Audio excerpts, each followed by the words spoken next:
Story का नाम रात के साए में। गहरी रात का समय था।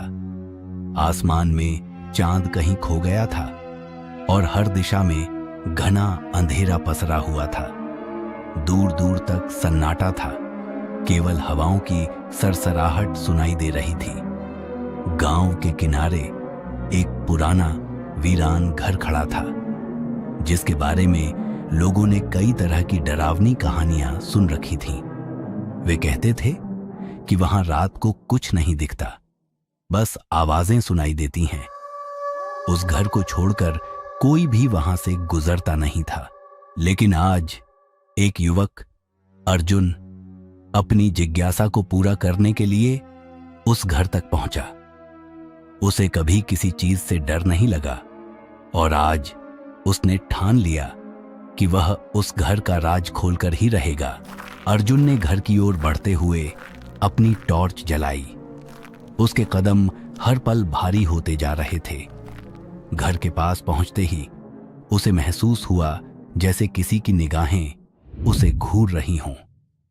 वह पल भर के लिए रुककर चारों ओर देखा, लेकिन कोई नहीं था। दरवाजे की लकड़ी पर एक पुराना ताला लटका हुआ था। अर्जुन ने ताला खोला और धीरे धीरे दरवाजा खोला। जैसे ही दरवाजा खुला, एक तेज ठंडी हवा का झोंका उसके चेहरे से टकराया। उस हवा में एक अजीब सी गंध थी, जैसे किसी सड़े गले सामान की बदबू। अर्जुन ने आंखें सिकोड़ी और अंदर कदम रखा।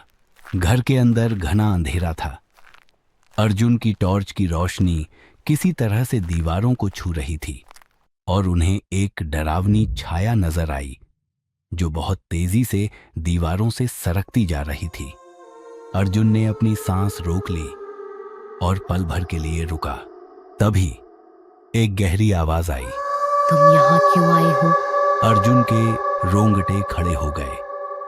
आवाज कहीं से आई थी, लेकिन वह किसी जीवित व्यक्ति की आवाज नहीं थी। वह आवाज जैसे गहरे अंधेरे में खो गई हो। अर्जुन ने हिम्मत जुटाई और आगे बढ़ता रहा। तभी उसने एक कमरे में हल्की सी रोशनी देखी। कमरे में घुसते ही उसकी आंखें चौंधियां गईं। कमरे की दीवारों पर खून के धब्बे थे। फर्श पर एक पुराना खौफनाक चेहरा उकेरा हुआ था। अर्जुन के पांव खुद ब खुद पीछे हटने लगे। तभी उसके कानों में फिर वही आवाज गूंजी, तुम नहीं बच सकोगे। अर्जुन ने मुड़कर भागने की कोशिश की, लेकिन जैसे ही उसने दरवाजा खोला, वह दरवाजा खुद ब खुद बंद हो गया। उसके सामने दीवार की दरार से एक सफेद कटी फटी आकृति उभरी। उसकी आंखें बिल्कुल खाली थीं। वह आकृति धीरे धीरे अर्जुन की ओर बढ़ी। अर्जुन की आंखें फैल गईं। वह कांपते हुए बोला, क्या तुम जीवित हो? आकृति मुस्कुराई, लेकिन उसकी मुस्कान में कोई इंसानियत नहीं थी। वह धीरे धीरे अर्जुन के पास पहुंचते हुए बोली, अब तुम कभी बाहर नहीं जा पाओगे। अर्जुन का दिल तेजी से धड़कने लगा। उसने एक कदम पीछे खींचने की कोशिश की, लेकिन उसके पैरों ने जमीन छोड़ दी।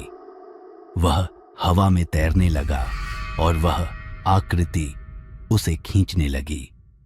फिर अचानक सब कुछ सन्नाटे में बदल गया।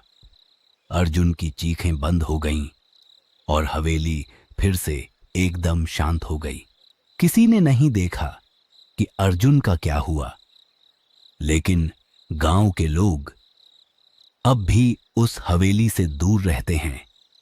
कहते हैं, रात को जब हवेली से आवाजें आती हैं, तो वह अर्जुन की चीखें होती हैं। रात के साए में, जहां हर कदम के साथ मौत का एहसास होता है,